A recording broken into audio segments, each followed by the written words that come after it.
Ipinapatupad na ng pamunuan ng Metro Rail Transit Authority ang 40 kilometers per hour na takbo sa mga tren. Ito ay bilang tugon sa kabi-kabilang aksidente at aberyang nagaganap sa MRT. Narito ang report ni Julius Disamburu.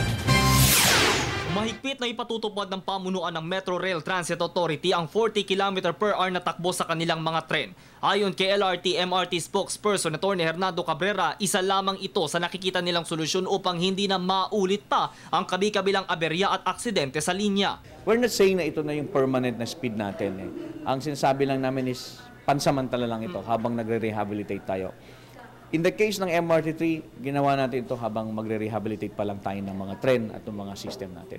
Kasi kapag binagalan natin, malilesen yung strain, yung hirap or pagod ng makina ng mga tren, malilesen din yung strain doon sa mga systems. Kapag nalesen natin ang strain sa makina at sa system ng tren, malilesen ang breakdown. So pag nalesen mo ang breakdown, magiging mas safe yung system mo. Pero sa kabila ng pagpapatupad nito, tila may isang nasasakripisyo.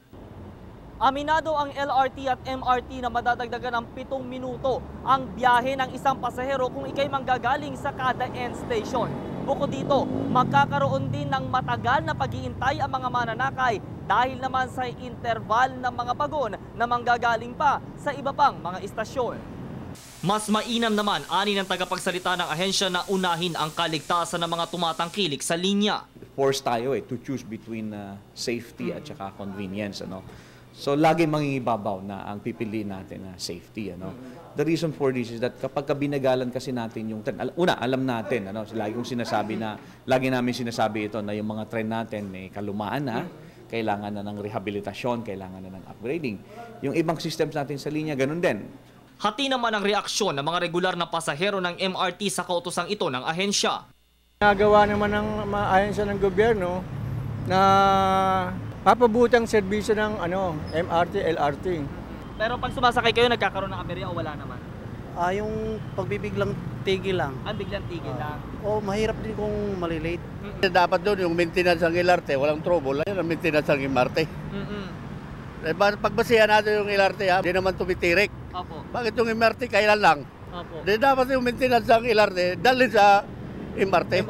Mga dekalidad, mga mekaniko ang ilagay dyan. Di ba po, first time actually hindi ako madalas sumasakay ng MRT. Ngayon na kasi from Bulacan ako. Medyo worried din, pero wala tayong choice kasi kaysa to take the risk sa traffic sa EDSA. So yun na lang, hoping na lang na hindi mangyari yung nangyari. Samantala, base sa aming ginawang pananaliksik, matagal na din palang ipinapatupad sa LRT Line 1 ang ganitong speed limit.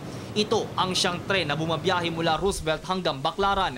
Kung mapapansin, walang naganap na aksidente sa Line 1 gaya ng pagkakadiskaril ng isang bago ng MRT sa top station. May isang taon na yung Line 1, yung LRT Line 1, 40 kilometers per hour na yung takbo niyan.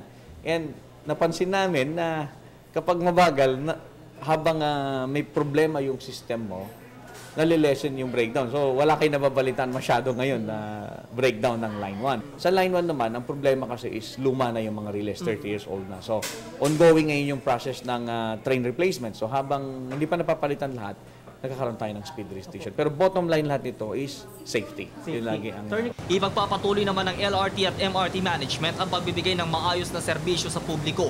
Sa kabila nito'y ang panawagang pakikiisa din ng mga mananakay sa ipinapatupad na hakbangin at polisiya sa loob at labas ng tren. Para sa Telebisyon ng Bayan, ako si Julius Disamburon.